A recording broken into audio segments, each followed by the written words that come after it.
Hello, and today we're going to take a look at the Edifier H850 headphones. These are a set of wired headphones. They look really nice, very comfortable when you're wearing them. They slip over my ears, very nice and padded. You get a cord with this. This is a simple 3.5 cord. There's no inline controls on this though, so you will still need to control your music from your phone.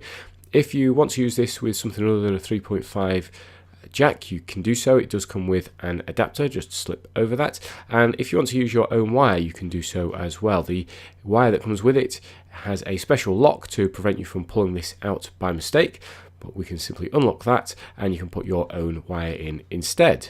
For a low cost pair of headphones, these sound fantastic and they're very comfortable when you wear them out and about.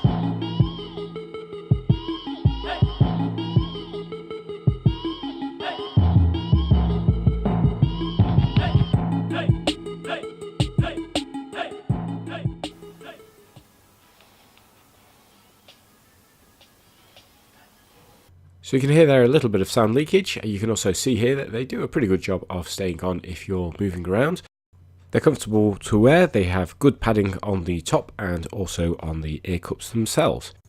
If you want to learn more about these headphones, I'll put a link in the description below. I hope you found this short review useful. If you have, please consider hitting the subscribe button. Thanks for watching, I'll see you next time.